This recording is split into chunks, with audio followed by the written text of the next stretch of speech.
joining us now. Good morning, Benjamin. Thank you so much for joining us on the program today. Good morning. Thanks for having me. Oh, Yeah, yes. so Yeah, give us a Matt recap here. Walsh, Matt Walsh was responding to a tweet by Reason, the Libertarian magazine.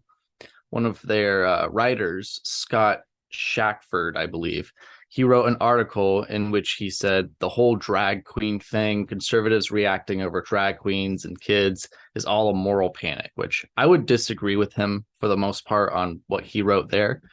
But, Reason Magazine, they may be a libertarian magazine, but they clearly don't represent the majority of libertarians. Uh, I'm really into the libertarian movement. I know you are too. Most libertarians I talk to, they're totally against these sexualized drag queen shows that people bring kids to. And you even saw a lot of libertarians in the comments of the Reason tweet, and they were voicing their opinions. And most of them they were ratioing the Reason. There was a lot more people agreeing with them than agreeing with Reason. So I really don't understand why Matt Walsh thinks this is representative of the libertarian movement. Do you think that it's willful ignorance? Yeah, I definitely think so because, here in his tweet, he says it's a useless and irrelevant political movement. Yet Matt Walsh and people like him, like Michael Knowles, for example, he was on Timcast recently, and what he said was, "Oh, the problem with conservatives and Republicans is we've been listening to the libertarians so much, and we've been doing all the libertarian stuff. Well, if it's so useless and irrelevant, then why have conservatives been persuaded by libertarians supposedly for decades? Doesn't really make any sense to me." If you're just tuning into the Wake Up America show, I'm speaking to Benjamin Williams. You can find him as AKA Prax Ben online. We're talking about Matt Walsh's recent attacks on libertarians. But attacking libertarians, those is kind of in vogue these days. I saw Michael Knowles did the same thing on Timcast just the other day in his recent appearance. Conservatives and Trumpers, MAGA Trumpers, really see libertarians as the enemy, as the reason why progressives have won so many battles over the past decades. How would you respond to that?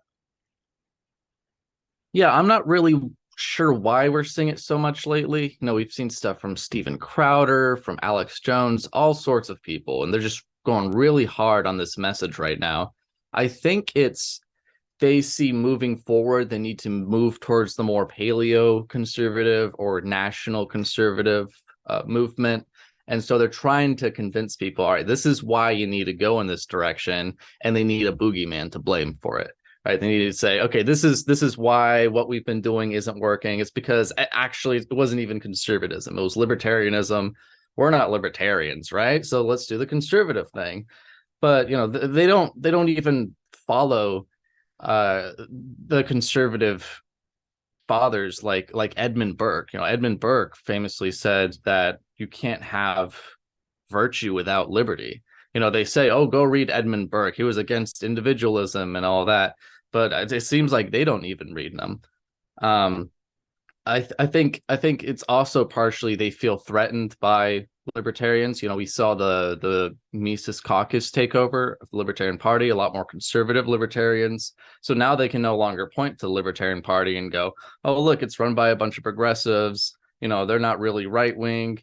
And I know the Mises Caucus people, they're pulling a lot of people from the Republican Party into the Libertarian Party. So I guess maybe it's a lot of different things, and that's why they're going so hard on that now. I guess, a good response that I like to say is usually to something like that is, what has conservatism ever conserved? If you're just tuning in to the Wake Up America show with Austin Petersen, I'm speaking to Benjamin Williams. You'll know him as Prax Ben on Instagram, TikTok, and any other platforms. We're talking a little bit about conservative attacks on libertarians. Maria over in the live stream says, "Remember when the Libertarian Party posted from the Satanic Temple on Easter Sunday? I wasn't a Christian at the time, but they certainly were showing their trashiness then." Yeah, a lot of libertarians out there aren't very good representatives of our ideology, Ben, and they don't seem to be interested in it. When I ran for president in 2016 as a member of the Libertarian Party, there was a fat, naked, dancing guy on stage, and I famously got booed for saying that you shouldn't be able to sell heroin to 5-year-olds. My problem with the liberty movement is that they kind of let the anarchist wing, which I'm much closer to an anarchist than I am a neocon or anything like that. But I mean, there's a difference between ideology and marketing that ideology. Wouldn't you agree?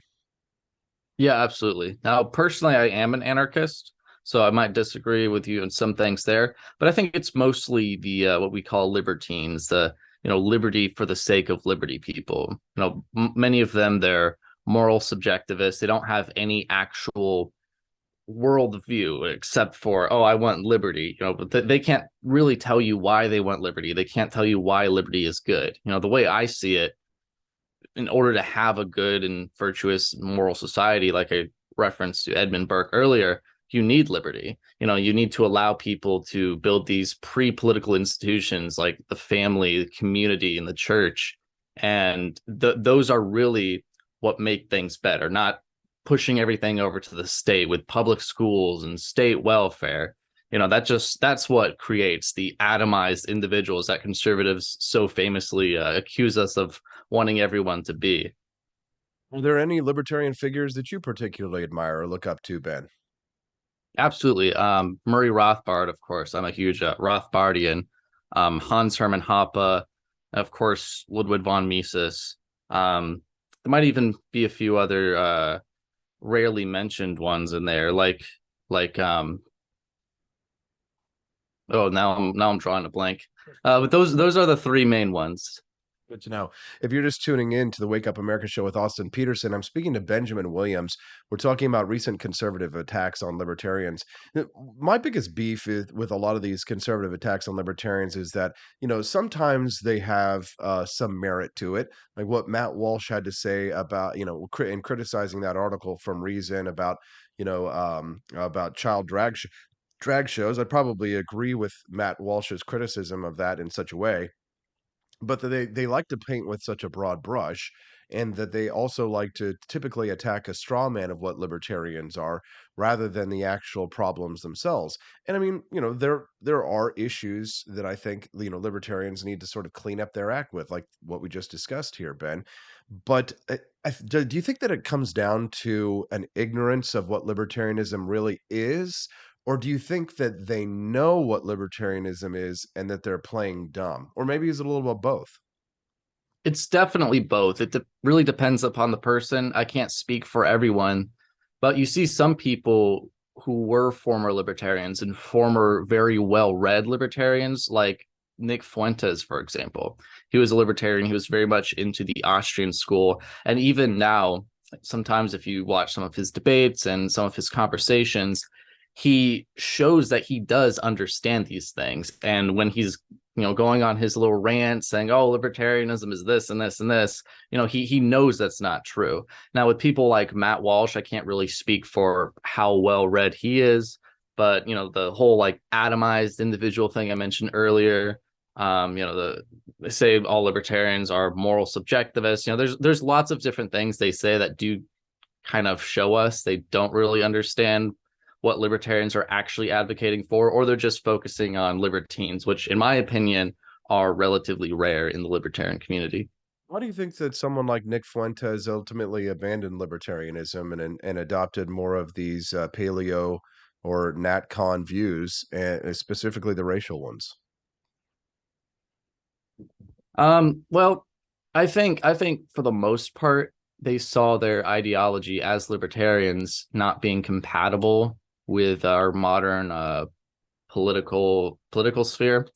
But as far as changing their views on race or changing their views on Hitler or whatever, I think they just kind of go down this rabbit hole of disdain.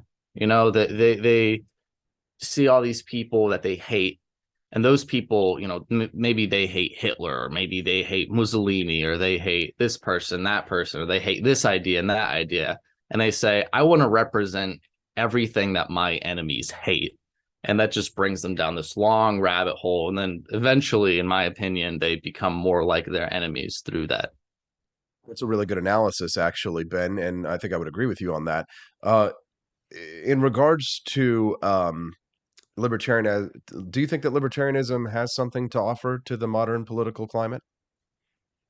Absolutely. And I think the modern political climate and especially actually from both sides really has stuff to offer to libertarianism. I think populism has things to offer to libertarianism. I think we need libertarian populists going out there and saying, "Hey guys, you want higher wages, you want better, safer communities, you want this and this and this. This is the answer."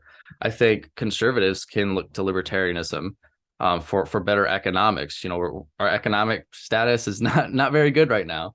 They need to not be doing what Trump did. They need to be freeing our markets. They need to be freeing our trade. But yeah, like every aspect of libertarianism has a lot to offer to conservatism. They're focusing on the all the wrong things. They should be focusing on abolishing the Fed, getting rid of state welfare, and economic freedom. Now, when you say, it has something to offer to conservatives, I mean, some people might have a bone to pick with you on that. And they'd say libertarianism is its own distinct ideology. It's not conservatism and it's not leftism, although sometimes we agree with conservatives and sometimes we agree with leftists, right? War on drugs for one issue, for example, or, legalizing prostitution. But then, on the conservative side, we agree with them, like perhaps on government spending or something like that. Not that conservatives have ever really cut government spending or anything like that. But I mean, do you see libertarianism as a distinct ideology or is it a sub branch of conservatism? Well, yeah, when we say conservatism, we're usually kind of saying, oh, the Republicans, basically, if we're talking in the American context. But of course, they have neocons, they have national conservatives, all sorts of different people. Libertarianism, I see more as a legal theory. It's mostly about resolving conflicts, and that legal theory results in, whether it be minarchism or anarchism. Some people come to different conclusions based on that legal theory.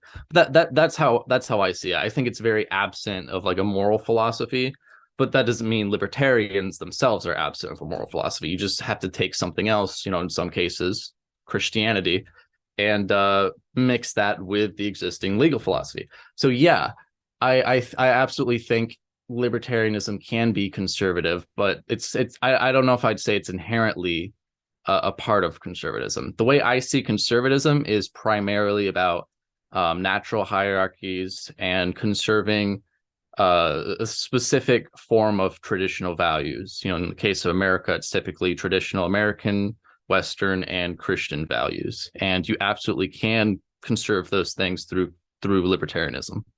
You can tell I think very highly of this young man, Ben Williams, because I've been asking him the big, tough questions, and he's really knocked him out of the park.